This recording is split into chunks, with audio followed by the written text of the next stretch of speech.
આપણે ધોરણ 12 સમાજશાસ્ત્રની અંદર પહેલું પ્રકરણ આપણે જોઈ રહ્યા છીએ, જેમાં આપણે જોઈએ તો વસ્તીનો અર્થ, વસ્તીનું વૈવિધ્ય, એ વસ્તી વૈવિધ્યની અંદર ધાર્મિક વૈવિધ્ય જોયું, ત્યાર પછી સ્ત્રી પુરુષનું પ્રમાણનું વૈવિધ્ય જોયું, ત્યાર પછી સાંસ્કૃતિક વૈવિધ્ય જોયું, અને એ સાથે આપણે વંચિત સમૂહનું વૈવિધ્ય, જેમાં અનુસૂચિત જાતિ, અનુસૂચિત જનજાતિ અને અન્ય પછાત વર્ગો વગેરેનું આપણે એમ કે વસ્તી વૈવિધ્ય જોયું. તો આ સાથે આપણે વેલ મોસ્ટ આઈએમપી પ્રશ્ન જે બોર્ડની એક્ઝામની અંદર પૂછાયો છે કે રાષ્ટ્રીય એકતા અને રાષ્ટ્રીય એકતા વિશે જાણી રાષ્ટ્રીય એકતાની વ્યાખ્યાઓ આપવી જોઈએ, અને ત્યાર પછી જે રાષ્ટ્રીય એકતાના સહાયક પરિબળોની આપણે ચર્ચા કરતા હતા, જેમાં પહેલું પરિબળ હતું ભૌગોલિક પરિબળ, એ આપણે એમ કે જોયું, અને ત્યાર પછી આપણું બીજું પરિબળ આવે છે ભારતનું બંધારણ. ભારતનું બંધારણ જેને આમુખ તરીકે પણ એમ કે ઓળખવામાં આવે છે. તો આ ભારતનું જે આ બંધારણ છે એ બધા વૈવિધ્યસભર દેશમાં રાષ્ટ્રીય એકતા સર્જવામાં જો કોઈ પણ પાયાનું પરિબળ હોય, અગત્યનું પરિબળ હોય, તો એ છે ભારતનું બંધારણ. કારણ કે ભારત એ વિવિધ રાજ્યનું સંઘ છે. વિવિધ રાજ્ય, કેટલા બધા રાજ્ય? લગભગ જોઈએ તો 33 રાજ્યોનો એક સમૂહ, એ રાજ્યનો બનેલો દેશ એટલે ભારત દેશ, એટલે કે એક સંઘ છે. તો આ સંઘ રાજ્યોને જોડતો કોઈ લેખિત દસ્તાવેજ હોય, સમગ્ર આ ભારત દેશના વિવિધ રાજ્યોને જોડતો કોઈ લેખિત જો દસ્તાવેજ હોય તો તે છે બંધારણ. ભારતનું બંધારણ. બંધારણ એક લેખિત દસ્તાવેજ કે ભારત દેશના સમગ્ર રાજ્યો, બધા જ રાજ્યો, કેન્દ્રશાસિત પ્રદેશો એકબીજા સાથે જોડાયેલ છે, એના માટે કોઈ હોય તો એ દસ્તાવેજ તરીકે આ બંધારણ છે. ભારતના બંધારણના અંગમાં ભારત દેશ સર્વભૌમત્વ જેને કહીશું, સર્વભૌમ, સમાજવાદી, બિન સાંપ્રદાયિક, લોકતાંત્રિક અને પ્રજાસત્તાક રાજ્ય, અને ન્યાય, સ્વતંત્ર અને સમાનતા તેના પાયા છે. આ જે છે એના બે પાયા, નીમ જેને કહીશું કે સર્વભૌમ. ભારત દેશ સર્વભૌમત્વ છે, એના માટે કોઈ અલગતા નથી, જુદાપણું નથી. સમાજવાદી છે, સમાજને લક્ષીને રહેલો છે, એ કોઈ પેલું એ વિભાગ રાખતો નથી. બિન સાંપ્રદાયિક, ભારત દેશની અંદર હર કોઈ વ્યક્તિને પોતાની ઈચ્છા પ્રમાણે એ ધર્મ પાળવાનો, બનાવવાનો અને ઉજવવાનો એની સુખ છે, એમાં કોઈ પેલું એ નથી. લોકતંત્ર દેશ છે, લોકોથી ચાલતું રાજ્ય છે, લોકશાહી, લોકતાંત્રિક અને પ્રજાસત્તાક રાજ્ય માનવામાં આવ્યું છે. ત્યાર પછી ન્યાય, સ્વતંત્ર છે. ભારત દેશની અંદર ન્યાય ગરીબથી લઈને અમીર સુધી, ચાહે એ કોઈ પણ જ્ઞાતિનો હોય, કોઈ પણ જાતિનો હોય, સ્ત્રી હોય કે પુરુષ હોય, પરંતુ એ ન્યાય એ દરેકને માટે સમાન હોય છે.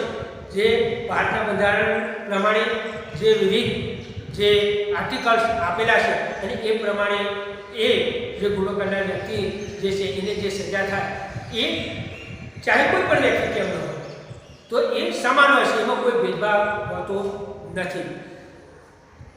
ભારતના બંધારણમાં સમાનતાના અધિકારમાં ધર્મ, જાતિ, જ્ઞાતિ, લિંગ કે જન્મસ્થળના કારણોસર ભેદભાવ પર કાયદા દ્વારા પ્રતિબંધ મૂકવામાં આવશે. એમાં કોઈ જાતિ, જ્ઞાતિ કે જન્મસ્થળ કે ચલો ગુજરાતનો છે તો આને સજા ન થવી જોઈએ, ભારતનો તો સજા થવી જોઈએ, જમ્મુ એવું નહીં. દરેક જે ભારત દેશના જે રાજ્યો રહેલા છે તો કોઈ પણ વ્યક્તિ હોય તો એમાં જન્મસ્થળ વિશે કે કોઈ એવો ભેદભાવ રાખવામાં આવતો નથી.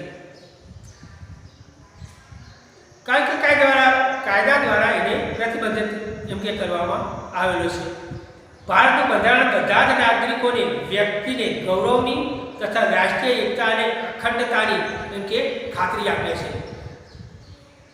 ત્યાર પછી તેઓમાં ભાતૃભાવ દ્રઢ બનાવે છે. ખાસ કરીને ભાતૃભાવ, ભારત મારો દેશ, બધા ભારતીય મારા ભાઈ, એવો ભાવ આપણને આ બંધારણ દ્વારા એમ કે જાગૃત થાય છે. ભારતનું બંધારણ ભારતને ધર્મનિરપેક્ષ રાજ્ય તરીકે સ્વીકારે છે. ભારતનું બંધારણ એ ભારતનું ધર્મનિરપેક્ષ સર્વ ધર્મ સમાન એમ કે ધર્મનિરપેક્ષ રાજ્ય તરીકે સ્વીકારે છે. એટલે કે ભારત રાજ્યનો કોઈ ધર્મ નથી, ધર્મનિરપેક્ષ કોઈ ધર્મ નહીં ભારતનો, નહીં હિન્દુ નહીં મુસ્લિમ નહીં ખ્રિસ્ત, એટલે કે ધર્મનિરપેક્ષ. એટલે પરથી કહી શકાય કે ભારત રાજ્યનો કોઈ ધર્મ નથી.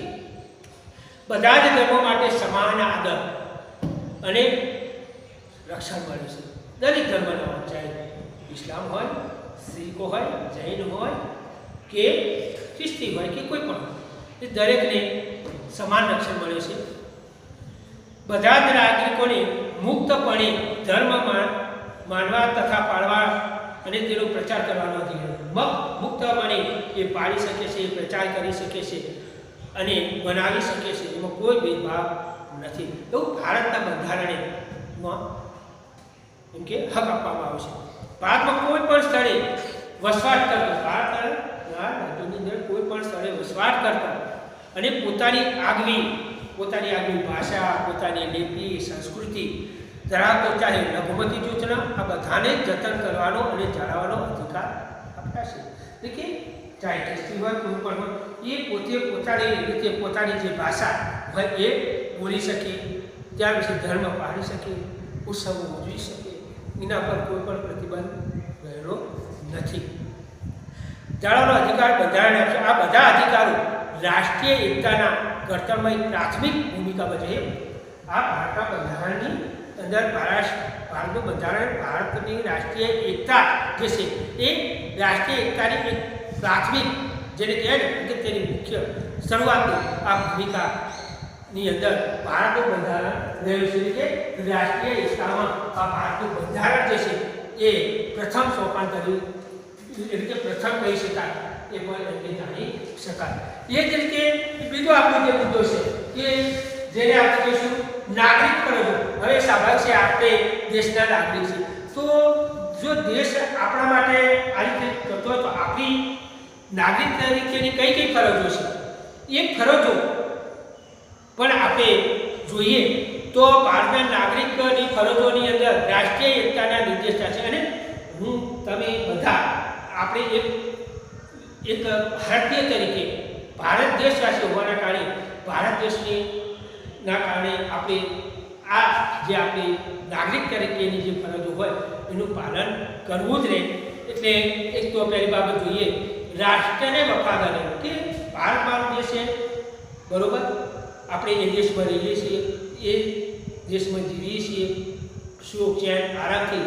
તો પહેલાં તો આપણે એ વાત આવે કે આપણે દેશને વફાદાર રહેવું અને તેના આદર્શો, ભારત દેશના જે કંઈ આદર્શો છે એ આદર્શો બંધુત્વની ભાવના વગેરે જે બાબતો છે તે, ત્યાર પછી રાષ્ટ્રધ્વજ અને રાષ્ટ્રગીત, આપણું જે રાષ્ટ્રધ્વજ તિરંગો જે છે અને આપણું રાષ્ટ્રગીત જે છે એ હોય એનું સન્માન કરવું. જ્યારે પણ આપણે જોઈએ છીએ કે રાષ્ટ્રધ્વજ જ્યારે ફરકાવવામાં આવે તો એને સલામી આપવી, ત્યાર પછી રાષ્ટ્રગીત ચાલતું હોય તો મૌન નહીં, સાધા નહીં, અને આપણે સફળ જ્યાં સુધી એ પૂરું ન થાય ત્યાં સુધી આપણા શરીરને પણ હલાવ.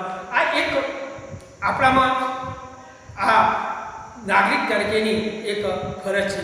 એ જ રીતે આઝાદી માટેની લડતને પ્રેરણા આપનાર, આઝાદી કારણ કે આપણે જોઈએ છીએ ભારત દેશ 1947ની 15મી ઓગસ્ટે આઝાદ થયો, એ પહેલાં અંગ્રેજોનું શાસન હતું અને આપણે એમના ગુલામ હતા, પરતંત્ર હતા. તો આ દેશને આઝાદ કરાવવા માટે જે મહાપુરુષો, વિદ્વાનો, નેતાઓ જે થઈ ગયા એમના ઉમદા જે આદર્શો જે છે, ચાહે આપણે જોઈએ કે લાલ બહાદુર શાસ્ત્રી હોય, જવાહરલાલ નહેરુ હોય કે પછી કોઈ પણ કેમ ન, તો એમના જે આદર્શો છે એ આદર્શોને આપણે હૃદયમાં રાખી એને હંમેશા સન્માનિત કરવા જોઈએ અને તેને અનુસરવું જોઈએ, એ પણ આપણી ફરજ છે.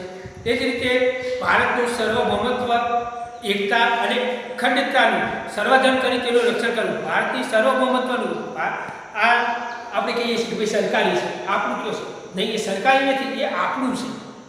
એને નુકસાન એ આપણું નુકસાન છે, દેશને નુકસાન એ આપણું નુકસાન છે, મારું નુકસાન છે, એવી સમજ આપણને હોવી જોઈએ. સર્વભૌમત્વ, એકતા અને અખંડતાનું સંવર્ધન કરી એ પણ અને તેનું રક્ષણ કરવું એ આપણે ફરજ છે. કારણ કે આપણે જોઈએ છીએ કે અમુક તોફાનો, હુલ્લડો કે કોઈ થાય છે તો સરકારી ઓફિસો સળગાવવા, સરકારી ઇમારતોને, એસટીઓને, રેલવેને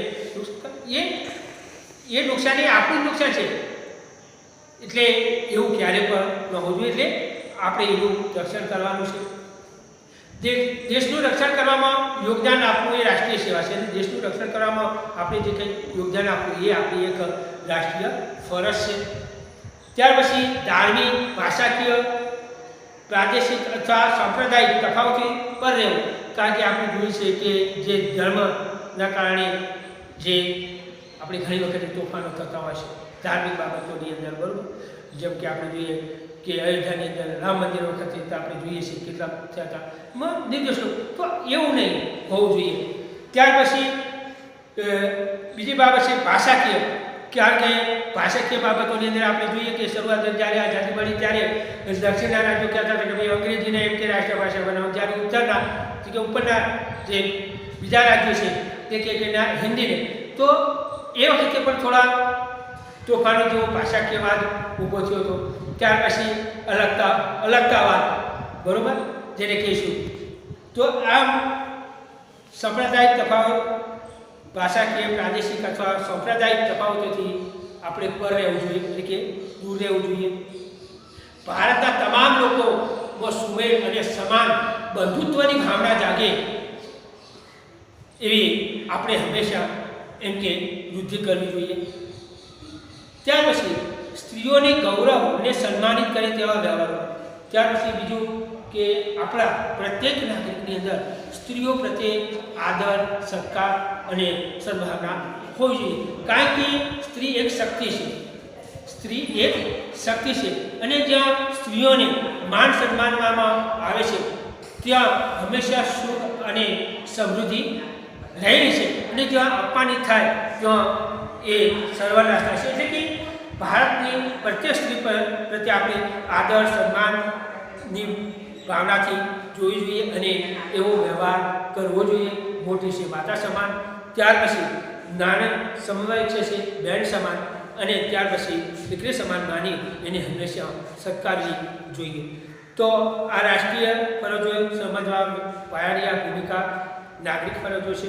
ત્યાર પછી કાયદાઓ, ભારતીય ફોજદારી કાયદાઓ જે છે, એ જ રીતે જ્ઞાતિ, કોમ, વર્ગ સંઘર્ષના પ્રોત્સાહનને અટકાવતા કાયદાઓ, રાષ્ટ્રીય એકતા માટે વિઘાતક આપેક્ષો કરી રાગદ્રોહ અટકાવતા કાયદાઓ, અસ્પૃશ્યતા નિવારણ, ચૂંટણી આચારસંહિતાના કાયદાઓનું પાલન, ઉલ્લંઘન બદલ સજા પણ રાષ્ટ્રીય એકતા જાળવવામાં બધું.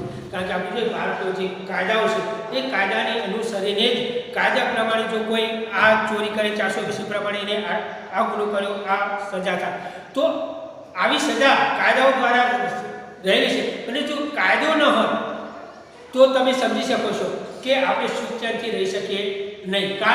કારણ કે બળિયા છે એ નિર્બળોને મારી ચોરી અને લૂંટી લે, પરંતુ એવું થતું નથી. એટલે આપણે હંમેશા કાયદો, ધર્મ જેને આ દિવસ ગઈ, તો કાયદા દ્વારા આપણે એમ કે જો કોઈ રાજદ્રોહ કરવામાં આવે તો એને એ પ્રકારની સજા, અસ્પૃશ્યતા જે આપણે કહીએ છીએ આપણે એકબીજાને સ્પર્શાસ્પર્શની જે હતું એ પણ એક ગુનો માનવામાં આવે છે. નિવારણ, ચૂંટણી આચારસંહિતા, ચૂંટણીઓની જે આચારસંહિતા છે એનું પાલન કરવું અને થાય છે. એનું કારણ કે આપણે કાયદા દ્વારા બંધાયેલા છે, અને કાયદાનું ઉલ્લંઘન તો એ પ્રમાણે દંડ અને સજા થાય છે. આમ રાષ્ટ્રીય એકતામાં મદદરૂપ થવા માટે કાયદાઓ પણ રહેલા છે.